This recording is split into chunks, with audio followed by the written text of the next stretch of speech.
Hi guys, Miss Bryant here. Welcome to your first industrialization video. What I want you to do while you're watching this video is to record down your notes at your own pace. That may mean you have to pause the video every now and then, or maybe rewind it and go back and catch something that I said that you didn't get down. But I will be checking your notes, that they are thorough and complete, and I will also be checking your questions and prompts that you answer at the end of each section to make sure that you are on track getting the info that you need. So let's talk about the Industrial Revolution. You should be turned to the front page of your packet on the overview section. So, industrialization is this time of rapid industrial development. And what I might mean by industrial is industry, which are companies that create large products like tractors, railroads, steel, energy, things like that. Inventions have made producing goods easier and more profitable, so you see the rise in the assembly line, we see mass production of cars. So this all starts right after the Civil War, but it really picks up in the 1890s. And it's usually all over the United States, primarily in the northern industrial cities. But this is primarily because farmers are moving out of their farms and into the cities because of new technology and new inventions that have helped farming become much easier at the time. So what this is called when farmers move from the rural areas where they live, their farms, to urban areas, which are cities, that's called urbanization there. So you can see it on your screen. Urbanization is when people move from rural to urban cities. So why? These farmers were leaving their farms because of new farm technology and machines. So the more machines and the more technology means the less people that you need. So with less farmers, that means that there's less farming jobs.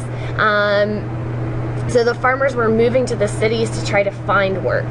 One important thing to know is all of this new technology, it needed less people, but it also grew more crops. So the increase in technology in farming actually contributed to a higher yield of crops, even though less people were working on it. So how was the U.S. so successful during the Industrial Revolution? First thing, the U.S. had a high abundance of natural resources. So this is like coal, which produces electricity, iron, timber is just like wood, copper. This makes it easier for people to start business because they don't have to import all of their resources. They can get it straight from here. A laissez-faire economy also contributed to a rise in industry and business. This is an economic policy where the government does not touch the economy. So the government doesn't put out any regulations or kind of force businesses to do certain things. So the laissez-faire economics, in conjunction with an abundance of natural resources, made the United States a really great place to industrialize. Lastly, who are we going to talk about during this Industrial Revolution? First of all, we're going to talk about rich company owners. Oftentimes they're known as robber barons. We're going to talk about immigrants, and we're also going to talk about migrants that move from the southern areas of the United States, typically to the north. So some results of the Industrial Revolution. I'm going to go over these really quickly right now, just so you have kind of an idea of where we're going, but we'll talk about these in more depth later. So we've got mass production of goods and new inventions. We're going to talk specifically about agricultural inventions. Urbanization, which means the expansion of cities, tenement buildings, and poor living conditions in these cities. A middle class emerges out of the Industrial Revolution. A high increase in immigration, which we're going to discuss later. A change in working conditions. The working conditions were terrible. These factories were brand new. There were no safety precautions put in place. There were no governmental regulations on labor. So working conditions were not great. We've got the rise of big business, as well as labor unions and violent strikes. So we are going to move forward to our first section. So you should be looking at section number 1, new inventions in technology. So the Transcontinental Railroad was finished in 1869, and this is a huge positive for the United States. When I say transcontinental, I mean that it reached all the way across the United States, from Maine to California, from Florida to Oregon, everywhere. It was interconnected. So this is a huge factor for enabling the Industrial Revolution to be successful in America, because when you can ship your goods anywhere, that means that you can sell them to more people and you have a larger market, which means there's more people out there that are willing to buy your good. So when the market is larger, that means that you can produce more goods and that you can sell more goods. And when you're selling more goods, that means that people are spending money and you're making money, which stimulates the economy. It gets the economy rolling. People are making money, spending money, and that goes in a circle. And then that also creates jobs. Because if I own a factory and I'm able to sell my products all across the U.S. instead of just in Cincinnati, then that means that I need more people to work in my factory to produce more of my product. So overall, the railroad really is this new technology, this new transportation that affects the entire Industrial Revolution. Photograph there of the groundbreaking of the railroad, the Transcontinental Railroad.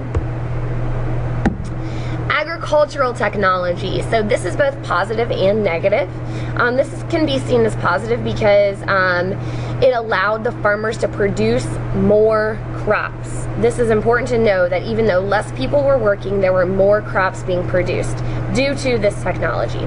However, it was negative because people were out of work, so that's why they moved to the cities. So an example of this agricultural technology is McCormick, his horse-drawn reaper. He used this to harvest grain, and he was able to sell it to other people starting in 1840. This allows one farmer to do the work of 5 farmers. So think about that. I mean, that means that 4 guys are out of a job with every single reaper that is bought. So it's really great, though, because it also creates 5 times the amount of harvest in a day. So McCormick actually was the largest producer of farm equipment in the whole world, by 1850. Another example is John Deere. We've probably all heard of John Deere. And he created the riding plow, which was made out of steel.